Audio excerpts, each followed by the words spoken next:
Good morning guys! Welcome back to my YouTube channel. Nagkaroon po kami ng diklaging bago dumating po ang bagyong si Tino at ang bagyong si Owan.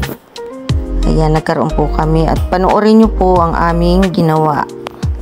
Yan po ay hiniling namin sa aming city government para mabawasan po ang pagbaha dito sa aming village.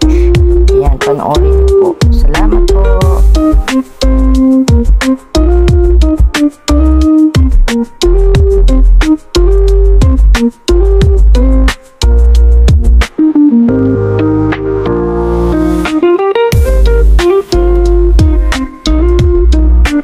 Pagkatapos po ng bagyo ay nag-request naman po kami ng pagkakaroon ng misting at fogging kontra dengue para po makaiwas po ang aming HOA members sa kakatakot na sakit na dengue.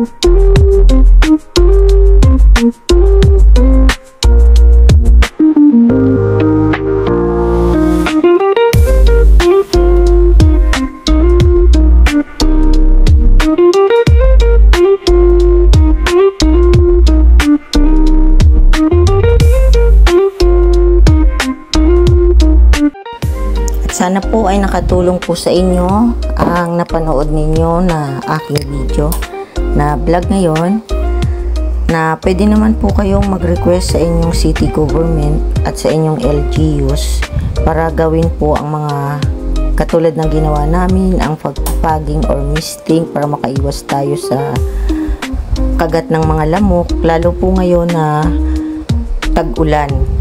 Ganon din po yung declogging. Kailangan po kasi para maiwasan po ang baha sa ating lugar. Maraming salamat po sa mga nanood ng aking video ngayon, ng aking vlog, at walang sawa ninyong pagsuporta sa aking YouTube channel. Salamat po. God bless.